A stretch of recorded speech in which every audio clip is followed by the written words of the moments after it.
တော့ကျွန်တော်commercial ပေါ့နော်ဒီကြောင့်ညာcontent campaign ပေါ့နော်ကျွန်တော်ကိုယ်တိုင်ကျွန်တော်လုပ်တဲ့ဟာတော့ creative ရဲ့ photographer ရဲ့ပေါ့ creative အနေနဲ့လည်းလုပ်ထားတယ် photographer အနေနဲ့ရောကျွန်တော်လုပ်ထားတယ်ပေါ့နော်ဆိုတော့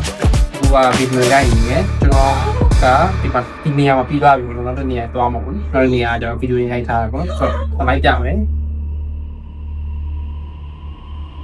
Okay, ready? 3, 2, 1, and action.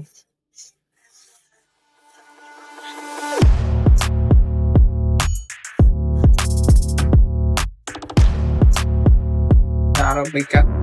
နေရအောင်နော်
Okay အခုကျွန်တော်နောက်ဆုံးဆင်းရောက်နေပြီပေါ့နော်နောက်ဆုံးဆင်းဆိုပေမဲ့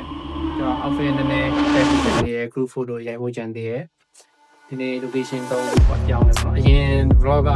ကျွန်တော်ရိုက်ရင်းနဲ့မေ့သွားပါတော့အဆုံးသက်ရိုက်ဖို့ဟိုကြကျွန်တော်ဆုံးသက်ရိုက်တာပေါ့နော်ဒီမှာကျွန်တော်3ရက်လိုက်တင်နေဆိုရင် group photo 3နဲ့ဒီတိုင်းတက်တော့လေ video လိုက်တင်3လဲပေါ့နော်